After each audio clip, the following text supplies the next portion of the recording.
અંબાજી નજીક પડાલિયા ગામમાં વનકર્મીઓ, પોલીસ અધિકારીઓ અને આદિવાસી સમાજ વચ્ચે જે હિંસક ઘટના સામે આવી છે એની સત્યતા જાણવા માટે આવતીકાલે 17 ડિસેમ્બર સવારે 10:30 વાગે મા અંબાજીનું દર્શન કરીને અમે અમારી કમિટી સાથે ત્યાં પાડલિયા ગામની મુલાકાત લેવા માટે જવાના છે.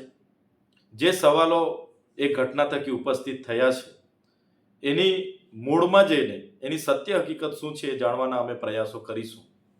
જે ઘટના સામે આવી એ ઘટનામાં જે પ્રકારે વન અધિકારીઓ પોલીસનું જે એસ્કોર્ટ લઈને ત્યાં ગયા અને પોલીસની જે તૈયારી હતી, જે પ્રકારે પોલીસે 10 આગેવાનોને પકડીને લઈ જવાની બળજબરીપૂર્વક કોશિશ કરી, બાદમાં લોકો પાછળ દોડીને લોકોને લાઠીચાર્જ કર્યા, અફરાતફરી મચી, બાદમાં 27 જેટલા ટીયર ગેસના સેલ છોડવામાં આવ્યા, 50થી વધારે રાઉન્ડ લોકો પર ફાયરિંગ કરવામાં આવ્યા અને બાદમાં પથ્થરમારો થયો, જેમાં કર્મચારીઓ પણ ઘાયલ થયા અને આદિવાસી લોકો પણ ઘાયલ થયા.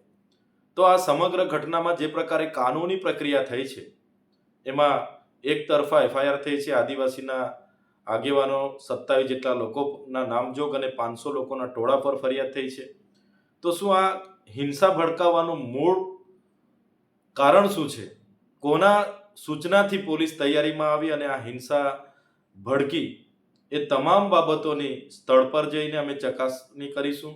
જે લોકોના કૂવા તોડવામાં આવ્યા, જે લોકોના ઘરો તોડવામાં આવ્યા, જે લોકોની ખેતી બરબાદ કરવામાં આવી અને જે ગામને ત્યાંથી ઉઠાડવાના પ્રયાસો થયા, એ લોકો કેટલા વર્ષથી ત્યાં રહી છે, એમણે 2006 અંતર્ગત દાવાઓમાં આ જમીનોની માંગણી કરી છે કે કેમ, અને કરી છે તો સરકારે કેમ એમને આજ દિન સુધી જમીનો નથી આપી? પોલીસને આજે જ કેમ ખબર પડી એમના ઘરો તોડવા માટે અને આજે જ કેમ એ લોકો કોમ્બિંગ કરીને ત્યાં પહોંચ્યા? શું આની પાછળ ઉદ્યોગપતિઓનો હાથ છે? શું આની પાછળ કોઈ રાજકીય નેતાઓનો હાથ છે?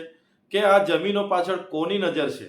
એ તમામ બાબતોની આવતીકાલે સત્યતા બહાર આવશે અને અમને જરૂર જણાશે તો અમે ચોક્કસ પ્રમાણે અમારી લીગલ ટીમને સાથે રાખીને એ લોકોના ન્યાય માટે આવનારા દિવસોમાં અમે કોર્ટ કચેરીએ પણ લડીશું. સાથે અમે એ લોકોની સાથે રહીને આજે આખો આદિવાસી સમાજ એમના માટે, એ ખેડૂતો, એ આદિવાસીઓને બચાવવા માટે અમારે સડકથી લઈને સદન સુધી સરકાર સામે રજૂઆતો કરવાની થશે તો અમે બધા જ લોકો સામાજિક રીતે એ રજૂઆત કરવા પણ પહોંચીશું.